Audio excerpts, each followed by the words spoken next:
Dövlət Təhlükəsizliyi Xidmətində beynəlxalq terror təşkilatları ilə əlaqəsi olan Azərbaycan Respublikasının vətəndaşlarından ibarət cinayətkar dəstələr formalaşdırma, ölkənin şimal bölgəsində meşə massivində yeraltı sığınacaqlar yaradılması ilə müşahidə olunan terror aktlarına hazırlıq.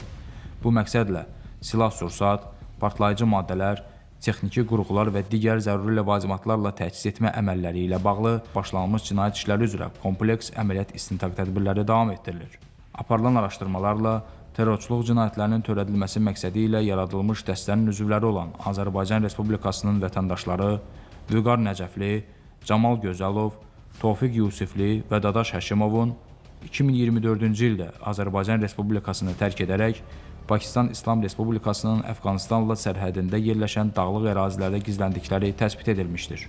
Onların beynəlxalq terror təşkilatının tərkibində Azərbaycanın hüdudlarından kənarda döyüş təlimlərində və silahlı münaqişələrdə iştirak etmələri, cinayətkar məqsədlərlə silahlı təlimlər keçmələri müəyyənləşdirilmişdir.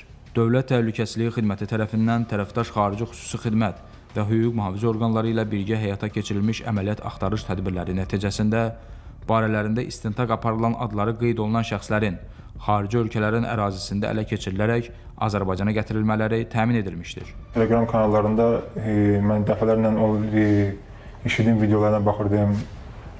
Oradan məsələn onların kanalları var idi, Təmkin Media var idi, Darvaza var idi, kanallar var idi. Oradan girirdim, onların səhifələrini izləyirdim. İçimdə belə bir niyyət gəldi ki, Allah üçün hicrət edəcəm, gedəcəm. Yol tərtibi yapan adam var idi, onun hesabını götürdüm. Başladım getməklə bağlı ona yazmağa. Biz oraya getmək istəyirdik, qoşulmağa. Orasan vilayəti iş ilə gedirdik. Cavad var idi, bir qardaş var idi. Pul məsələsini biz ona demişdik, o da bizi Turala tərəf göndərmişdi, yönləndirmişdi. Biz Tural'la tanışdıq. Tural dedi ki, mən sizə kömək edirəm. Mənim bir tanışım var, Tofiq adında. O mənə dedi ki, mən hicrət edəcəm. İşidin Xorasan vilayəti var. Orada dövlət var, şəriət var, gedib orada yaşamağa gedəcəm. Dedim, əgər elənisinədirsə, mən də gedmək istəyirəm. Tofiqdən Telegram hesabını aldım, Zayn adlı hesab idi.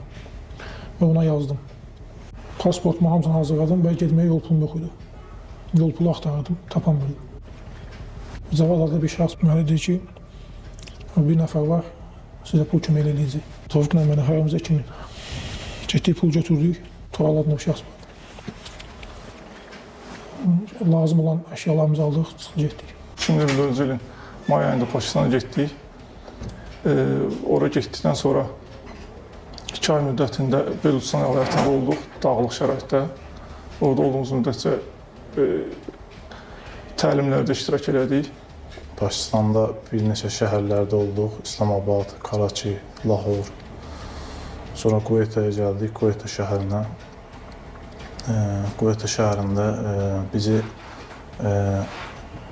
onlar dedilər, yəni location atdılar bizə ki, yəni bu yerə gəlin, bu yerə gəlin. İş üzvləri bizi dağa çıxardı. Təlim yerinə çatdıqdan sonra bəzi məşqlər verildi bizə, keçirildi. Həmçinin görülən tədbirlərlə Tofiq Yusiflinin və Dadaş Həşimovun terrorçuluq fəaliyyətlərinin Azərbaycan Respublikasının vətəndaşları Mircavad Hüseynli və Tural Ağayev tərəfindən maliyyələşdirildiyi, habelə sonuncuların digər cinayət əməlləri aşkar olunmuşdur. Dadaş və Tofiq adlı 2 oğlan gəldi mənə yaxınlaşdı, biz də hicrət eləmək istəyirik. Mən də onlara hicrət üçün yol olduğunu dedim və mənə pulların olmadığını dedilər. Pulların olmadığını dedikdən sonra mən onları Tural adlı şəxslə tanışdırdım. Tofiq Xəttab ləqəbli.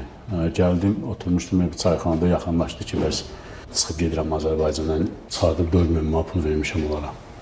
Cinayətkar dəstənin üzvləri Vüqar Nəcəfli, Camal Gözəlov, Tofiq Yusifli, Dadaş Həşimov, Mircavad Hüseynli və Tural Ağayev müvafiq olaraq Azərbaycan Respublikası Cinayət Məcəlləsinin 214-1 terrorçuluğu maliyyələşdirmə, 283-1.3 dini məzhəbləri yayma, dini ayinlərin icrası adı altında dini düşmənçilik zəminində Azərbaycan Respublikasının hüdudlarından kənarda yaradılmış sabit qruplarda, təlimlərdə və silahlı münaqişələrdə iştirak etmə və digər maddələri ilə təqsirləndirilən şəxs qismində məsuliyyətə cəlb edilmiş, məhkəmənin qərarı ilə barələrində həbs qəti imkan tədbiri seçilmişdir. Hazırda cinayət işi üzrə istintaq əməliyyat tədbirləri davam etdirilir.